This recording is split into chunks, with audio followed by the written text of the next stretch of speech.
तो हम लोग इसके प्रीवियस वीडियो में देखे थे कि जब करंट दिया हुआ होता है तो चार्ज को कैसे निकालते हैं, जिसमें बताए थे कि 3 पार्ट है।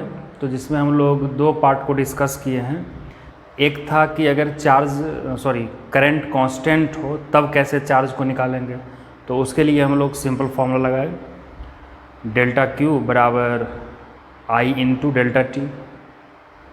फिर सेकेंड पार्ट था, जो सेकेंड केस था, जिसमें हम लोग ये लिए कि अगर करंट वेरिएबल हो, आई जो है वो वेरी करे टाइम के साथ, तो हम लोग चार्ज को कैसे निकालेंगे। तो वहाँ पे बताए थे कि वहाँ इंटीग्रेशन करना होता है। एक थर्ड है, इसका थर्ड एक केस और है जिसमें जनरली प्रॉब्लम इस पर भी पूछ देता है कि अगर ग्राफ दिया हुआ हो तो बच्चा ग्राफ देख के डर जाता है। तो डरना नहीं है। ग्राफ में क्या है कि तुमको करंट और टाइम के बीच का ग्राफ दिया हुआ होगा, ठीक है। तो केस थर्ड लेते हैं हम लोग।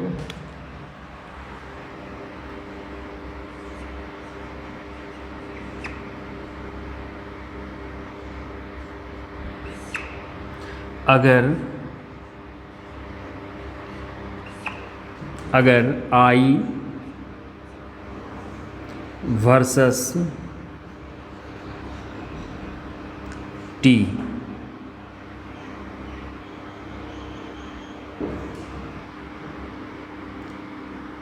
का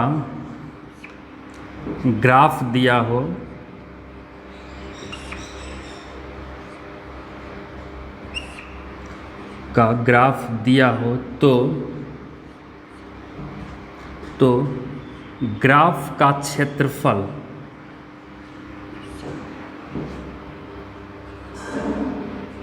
ग्राफ का क्षेत्रफल आवेश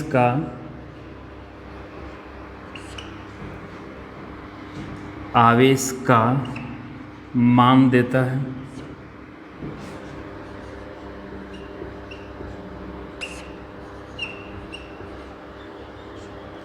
तो इसको याद रखोगे,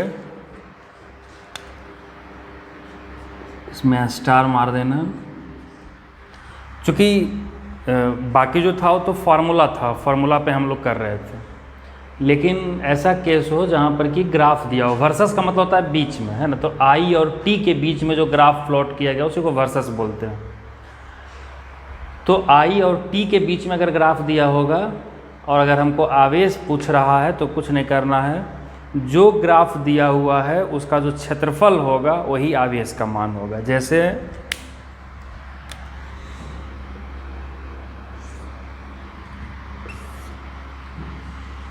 मान लो कुछ इस तरह से कोई ग्राफ है जो आई और टी के बीच में दिया हुआ है, और हमको एक टाइम इंटरवल के बीच में, जैसे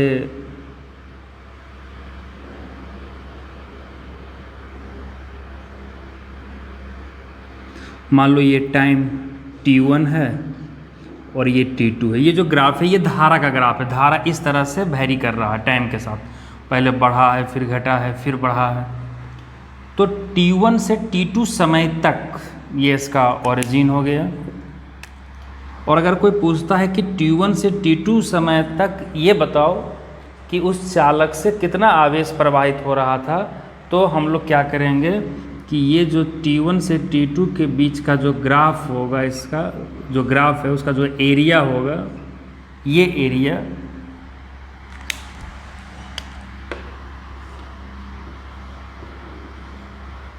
ये जो एरिया है, यही एरिया आवेश का मान देगा। यानी कि यहाँ पर जो क्षेत्रफल है,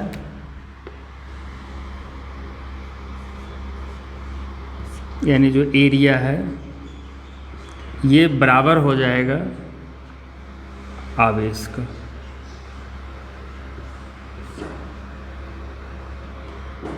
ठीक है। तो हम लोग इस पे भी एक क्वेश्चन करते हैं।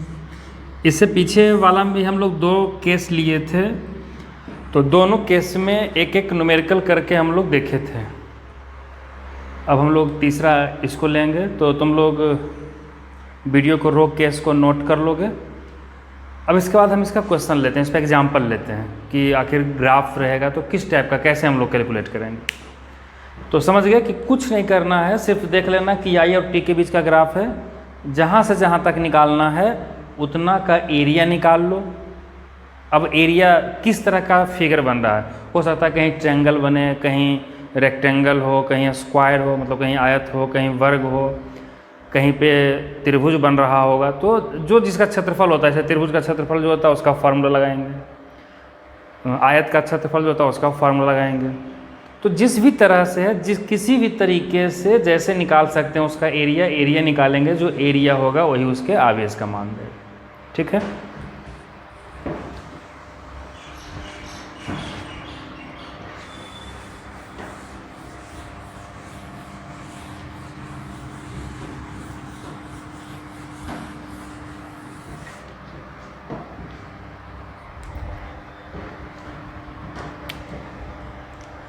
तो क्वेश्चन है,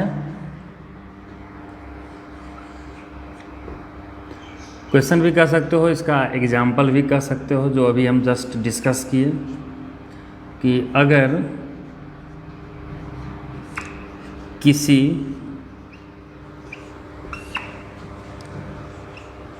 तार से प्रवाहित, अगर किसी तार से प्रवाहित होने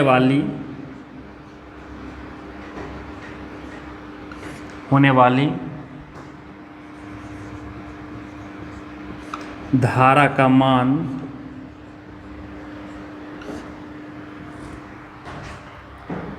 धारा का मान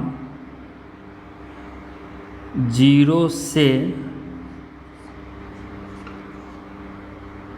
4 सेकेंड में 10 एम्पियर से 0 हो जाता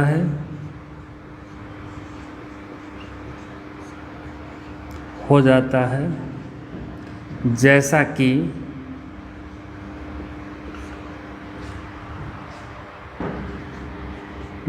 कि ग्राफ में दिखाया गया है।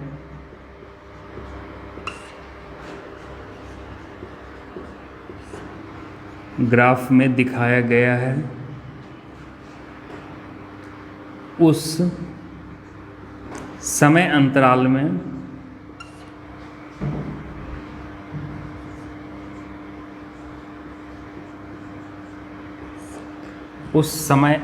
में तार से प्रवाहित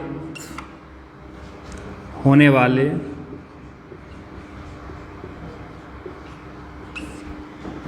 आवेश की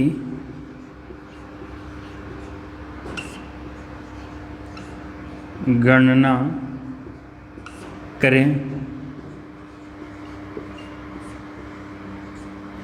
ठीक है। और इसका जो ग्राफ दिया हुआ है इसमें वो कुछ इस तरीके का है।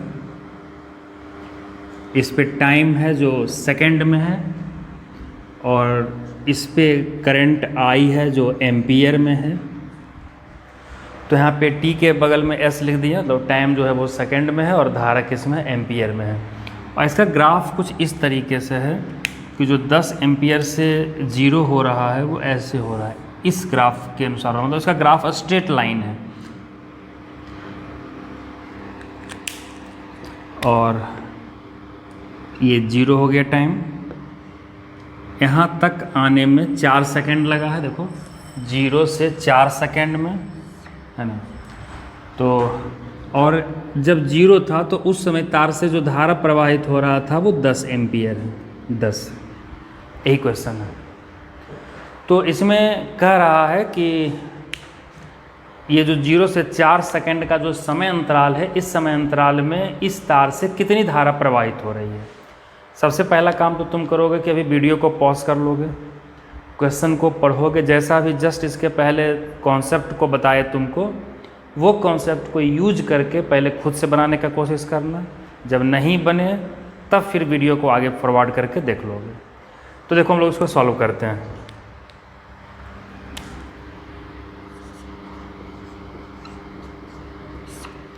तुमको बताए थे कि अगर धारा और समय के बीच का ग्राफ दिया हुआ रहेगा तो हम लोग को क्या करना है कि ग्राफ का जो क्षेत्रफल होगा वही आवेश का मान देगा।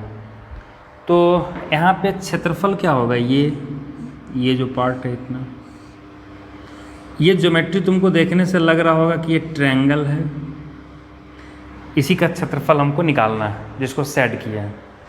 तो यहाँ पे कह सकते हैं कि ग्राफ का क्षेत्रफल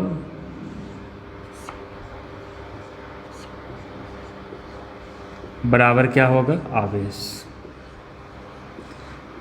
एक कॉन्सेप्ट बताया थे तुमको,